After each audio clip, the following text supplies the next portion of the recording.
हमें मोरे बाबा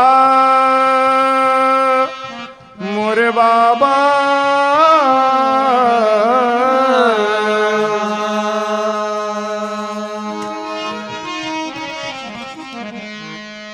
रची रची लिखे संविधान वाहो बाबा सबके पुरवले सपनवा।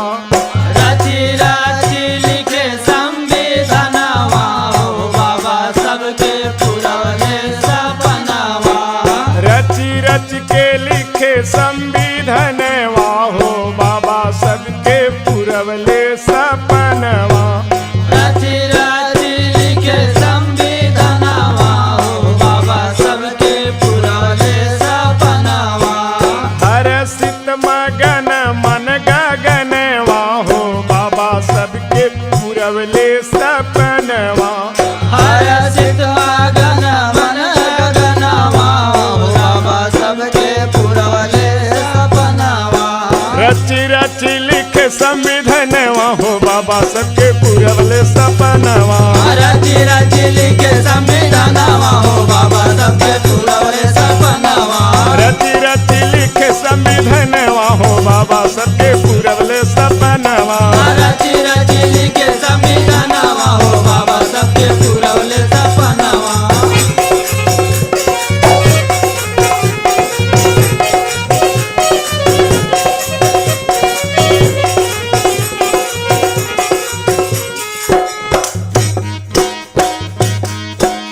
देशवा के खातिर जब डोलेली कलमिया। देशवा के खातिर जब डोलेली कलमिया।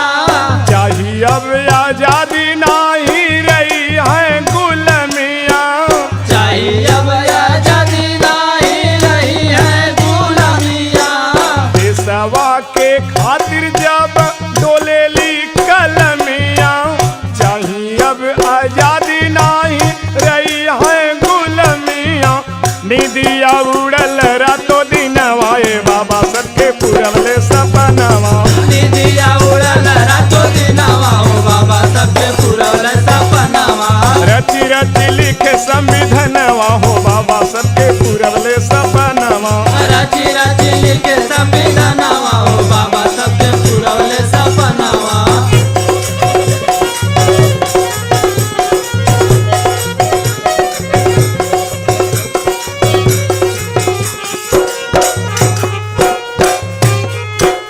छूत औ अछूत काहि करे बदनाम सब। छूतयो या छूत काहि करे बदनाम सब। दलितन के खातिर बाबा कैले भारी काम तब। दलितन के खातिर बाबा कैले भारी काम तब। छूत अछूत काहि करे बदनाम सब।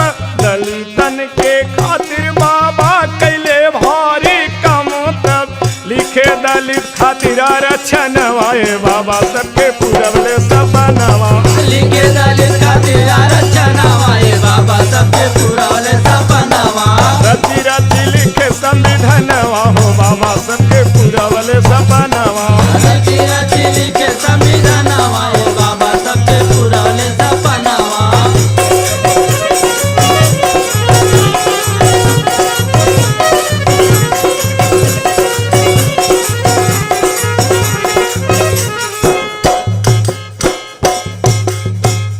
बाबा जी के कितना करी हम बखान हो। बाबा जी के कितना करी हम बखान हो। कीर्ति अमर जग में होला गुणगान हो। कीर्ति अमर जग में होला गुणगान हो। बाबा जी के कितना करी हम बखान हो। कीर्ति अमर जग में होला गुणगान हो। हवे भारत देश के रतन वाए बाबा सबके पुरवले सपनवा। हवे भारत के रतनवा हे बाबा सबके पुरवले सपनवा। रची रची लिखे संविधानवा हो बाबा सबके पुरवले सपनवा। रची रची लिखे संविधानवा हो बाबा सबके पूरवले सपनावा हर्षित मगन मन गगनवा हो बाबा सबके पूरवले सपनवा